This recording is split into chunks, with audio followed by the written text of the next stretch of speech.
स्वास्थ्य और कृषि, इन दोनों का संवर्धन और विकास योगी आदित्यनाथ सरकार की प्राथमिकता में रहा है। योगी आदित्यनाथ की गोरखपुर यात्रा के दौरान ये विषय भी शामिल रहे।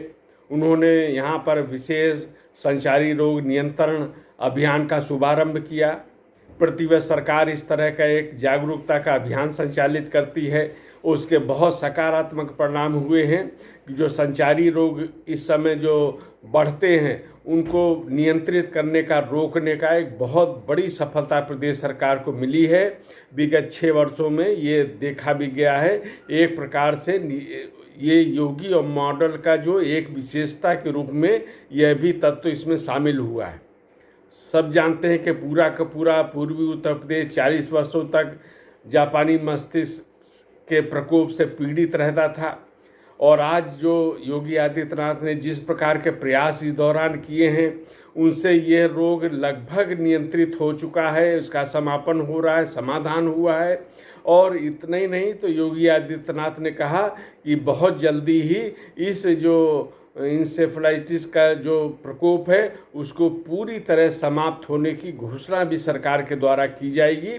वो उस दिशा में प्रयास लगातार चल रहे हैं। कृषि के संबंध में भी योगी आदित्यनाथ ने कार्यक्रमों को संबोधित किया। उन्होंने कृषि विज्ञान केंद्र पे जो इकाइयां हैं उनका लोकार्पण किया, भवनों का, और यहाँ भी उन्होंने जो कृषि के उत्थान से संबंधित है उन विषयों को रखा। केंद्र सरकार और प्रदेश सरकार मिलकर इस दिशा में निरंतर प्रयास कर रही है। केंद्र सरकार ने, नरेंद्र मोदी ने जो प्रयास किया किसानों की आय बढ़ाने की दृष्टि से, तो उसके भी सार्थक परिणाम हो रहे हैं।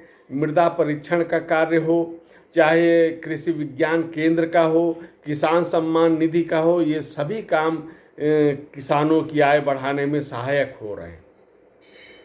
कृषि विज्ञान केंद्रों में एक ही स्थान पर किसानों को उन्नत बीज, उन्नत कृषि और विविध प्रकार की जो कृषि है, चाहे इसमें फल फूल उत्पादन है, मछली पालन है, इन सब के बारे में एक जगह पे केवल जानकारी नहीं मिलती बल्कि सहयोग और प्रशिक्षण भी किसानों को दिया जाता है। जिस तरह जो कृषि आय में विविधता लाकर वो अपनी आय भी बढ़ा सकते हैं, और मृदा परीक्षण के बाद से जिस प्रकार से उनकी लागत भी कम हुई है और कम करने का प्रयास किया जा रहा है, इससे भी किसानों की आय में वृद्धि हो रही है।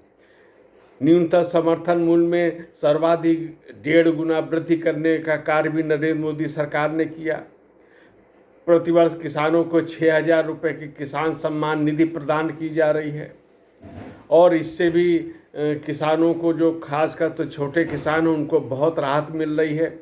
उत्तर प्रदेश में भी 2,61,00,000 से अधिक किसानों को किसान सम्मान निधि प्रदान की जा रही है। ऐसे अनेक जो प्रयास हैं वो सरकार के द्वारा किए जा रहे हैं, जिससे किसानों की आय बढ़ाना संभव हुआ है, और उनको एक प्रकार से जो तकनीकी कृषि है, जैविक कृषि है, इसके अलावा जो है उससे भी उनको परिचित कराया जा रहा है। श्री अन्न के उत्पादन का प्रोत्साहन दिया जा रहा है। इससे भी कम लागत में अधिक मुनाफा कमाया जा सकता है, लाभप्रद भी है कृषि के लिए भी, स्वास्थ्य की दृष्टि से। तो ऐसे अनेक जो प्रयास सरकार के द्वारा किए जा रहे हैं स्वास्थ्य के क्षेत्र में, कृषि के क्षेत्र में, इन सब की दृष्टि से योगी आदित्यनाथ की जो यात्रा है वो गोरखपुर की महत्वपूर्ण है।